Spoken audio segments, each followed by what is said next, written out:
हाय दोस्तों, मैं श्रवण आप सभी का स्वागत करता हूं अपने यूट्यूब चैनल परीक्षा रात्रि पर। जैसा कि हम महान्यायवादी और महाधिवक्ता को पढ़ने का प्रयास कर रहे थे, जिसमें कि हम महान्यायवादी को पढ़ चुके थे। आज हम महाधिवक्ता को जानने का प्रयास करेंगे। तो शुरू करते हैं, आप सभी बने रहिए और देखते रहिए। ये महाधिवक्ता जो होते हैं, ये राज्य में होता है, राज्य में। ये राज्य में होते हैं और ये महान्यायवादी ये कहाँ होता है? केंद्र में होता है, केंद्र में। इनके बारे में जान चुके थे, आज हम महाधिवक्ता के बारे में जानेंगे। तो ये जो है महाधिवक्ता जो होता है राज्य सरकार का, ये विधिक अधिकारी होते हैं। क्या होता है ये? राज्य सरकार के विधिक अधिकारी। राज्य सरकार के विधिक अधिकारी, अर्थात हम कहें तो ये राज्य सरकार की ओर से केस लड़ता है। राज्य सरकार की ओर से केस लड़ता है, जैसे हम सब यदि केस करते तो वकील हम सब चुनते हैं, तो उसी प्रकार ये जो है कि केंद्र सरकार का क्या होता है? वकील टाइप का होता है। वकील, वकील हम बोल सकते हैं। ये राज्य सरकार की ओर से केस लड़ते हैं। इनका यदि वर्णन देखें तो अनुच्छेद 165 में इनका वर्णन किया गया है। तो इनके इनके आर्टिकल को कैसे याद करेंगे? तो इस प्रकार याद करेंगे। हम जानते हैं कि राज्य में जो है कि मंत्री परिषद, जिसका कि वर्णन कितना में है? अनुच्छेद 163। 163 में क्या है? राज्य मंत्री परिषद का वर्णन। राज्य मंत्री परिषद,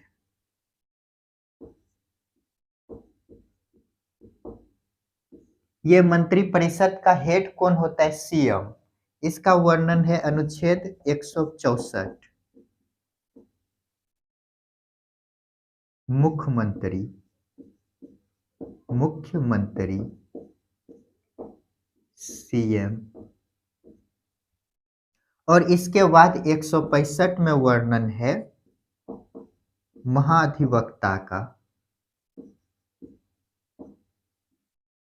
महाधिवक्ता,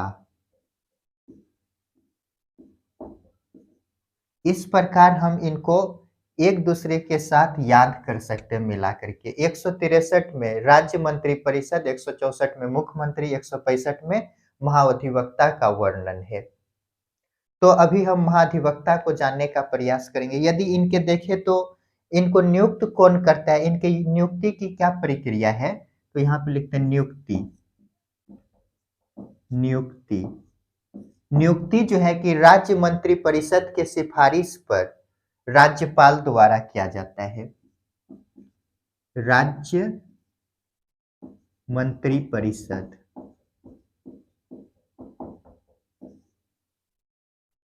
के सिफारिश पर कौन करेगा? राज्यपाल। राज्यपाल, राज्यपाल को ही गवर्नर बोला जाता है। GOVT लिखती है, गवर्नर। इनको यदि बोले नियुक्त कौन किया, तो राज्यपाल मंत्री परिषद के सिफारिश पर। इनको यदि शपथ कौन दिलाएगा, तो राज्यपाल दिलाएगा। शपथ कौन दिलाएगा? राज्यपाल। त्याग पत्र किसको देगा? तो राज्यपाल को।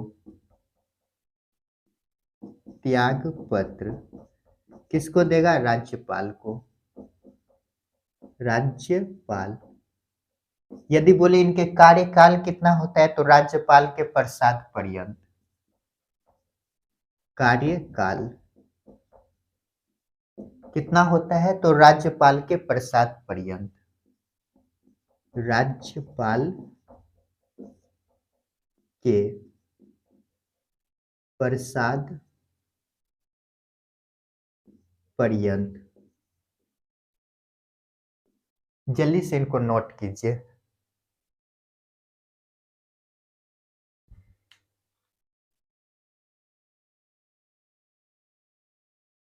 चलिए इनको थोड़ा समझने का प्रयास करते हैं। हम जो है कि महान्यायवादी केंद्र में होते हैं, इनको पढ़ चुके थे। आज हम महाधिवक्ता के बारे में जान रहे हैं।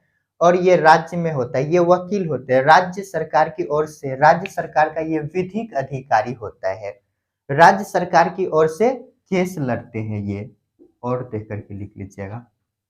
अनुच्छेद 163 में किसका वर्णन है? तो राज्य मंत्री परिषद। इनको अभी नहीं पढ़े हैं, इनको भी पढ़ेंगे। और 164 में वर्णन है मुख्यमंत्री का। 165 में वर्णन किसका है? महाअधिवक्ता। ये महाधिवक्ता जो है कि राज्य सरकार की ओर से केस लड़ते हैं। इनकी नियुक्ति बोले तो कौन करता है? राज्य मंत्री परिषद के सिफारिश पर राज्यपाल गवर्नर द्वारा किया जाता है। शपथ कौन दिलाते हैं? तो राज्यपाल दिलाता है। त्याग पत्र ये किसको देते हैं? राज्यपाल। जो भी करेगा राज्यपाल के प्रति ही करेगा। कार्यकाल क्या होता है? तो राज्यपाल के प्रसाद पर्यंत। ये प्रसाद पर्यंत क्या होता है? जब तक राज्यपाल पद पर रहेंगे तब तक ये जो है कि महाधिवक्ता पद पर रहेंगे। जैसे ही राज्यपाल त्याग पत्र दिया, ये महाधिवक्ता का भी त्याग पत्र हो जाएगा। जल्दी से इनको लिखिए।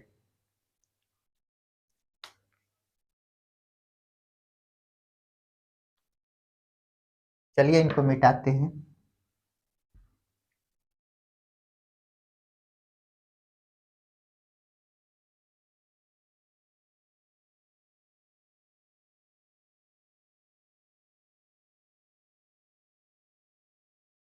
इनका यदि बोले योग्यता क्या है?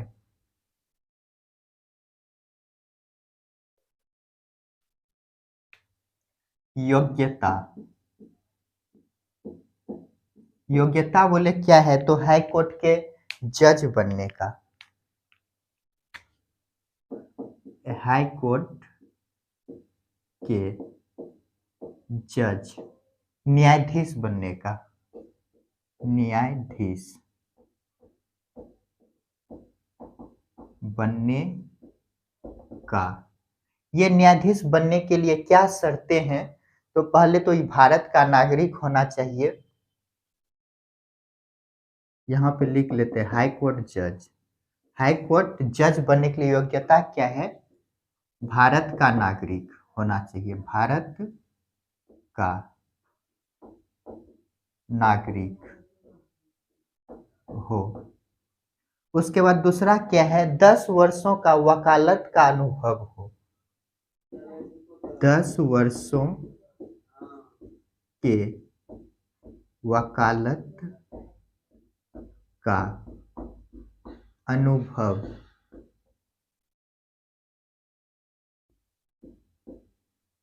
हो। और एक है 5 वर्षों तक न्याय 5 वर्षों तक न्यायाधीश रहा हो। 5 वर्षों तक हाई कोर्ट में न्यायाधीश रहा हो। न्यायाधीश रहा हो। जल्दी से इनको नोट कीजिए। इनके सहायता के लिए कौन होते हैं? यदि बोले सहायता के लिए इनके अतिरिक्त महाधिवक्ता का नियुक्ति किया जाता है। यहाँ पर केंद्र में क्या होते थे? Solicitor general. यहाँ पे लेकिन क्या होता है? अतिरिक्त महाधिवक्ता। अतिरिक्त महाधिवक्ता। जल्दी से लिखिए। इनका वर्क तो जानते ही हैं। क्या होता है? राज्य सरकार के विधिक अधिकारी कार्य। राज्य सरकार के विधिक अधिकारी।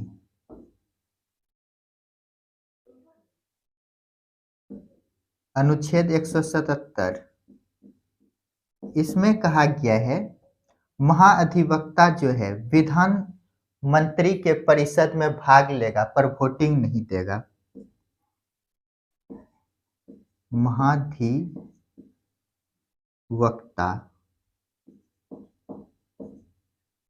विधान मंत्री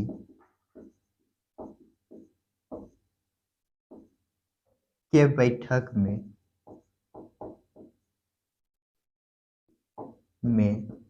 भाग ले सकता है पर मत नहीं दे सकता है। मत बोले तो वोटिंग नहीं कर सकता है।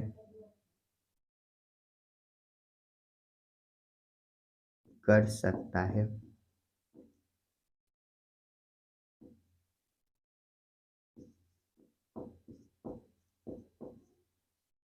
यहीं पर एक नोट लिखते हैं। नोट, ये महाधिवक्ता और महान्यायवादी जो है ये यहाँ पे ये जो है कि लाभ के पद के दायरे से बाहर होता है। महान्यायवादी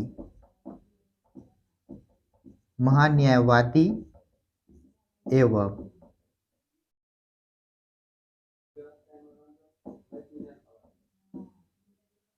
महाधिवक्ता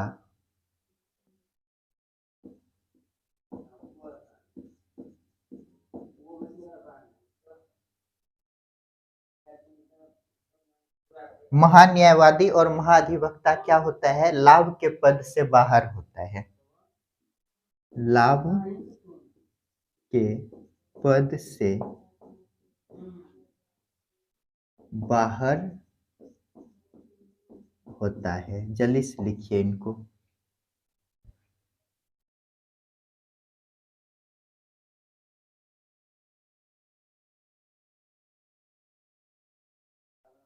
इसी को बोले तो यहाँ जो लाभ का पद लिखे यहीं पे लिख सकते हैं लोक सेवक के कार्य से बाहर होता है। लोक सेवक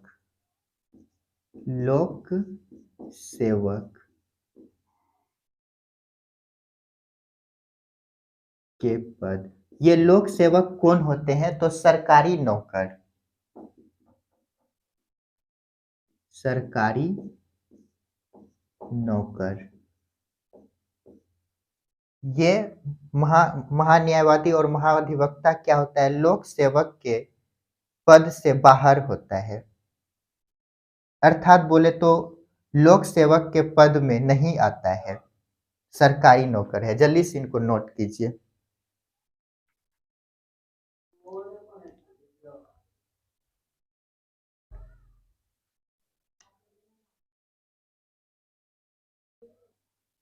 चलिए इनको समझने का प्रयास करते हैं। ये योग्यता क्या है, तो हाई कोर्ट जज बनने, हाई कोर्ट न्यायाधीश बनने का अर्थात जज बनने का योग्यता है।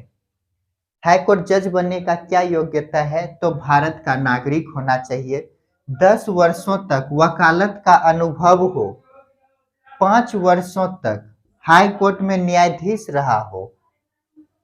सहायता के लिए ये जो महाधिवक्ता है इनके सहायता के लिए क्या होता है, अतिरिक्त महाधिवक्ता होता है।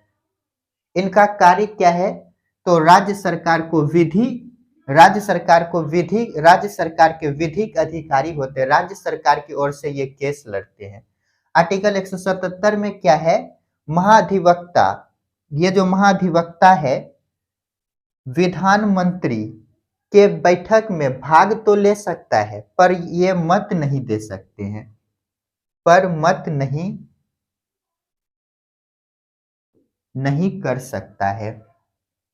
महाधिवक्ता और महान्यायवादी और महाधिवक्ता ये जो है कि लोक सेवक के पद से बाहर है, लोक सेवक के पद में नहीं आता है। और ये जो लोक सेवक क्या होता है, सरकारी नौकर, सरकारी नौकर में नहीं आते हैं, नहीं आते हैं।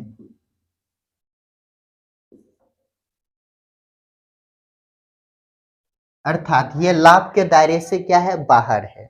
जल्दी से इनको नोट कीजिए।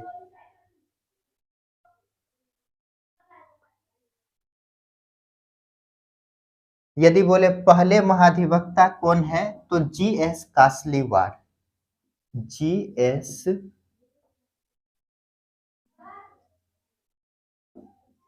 कासलीवाल, जल्दी से इनको नोट कीजिए।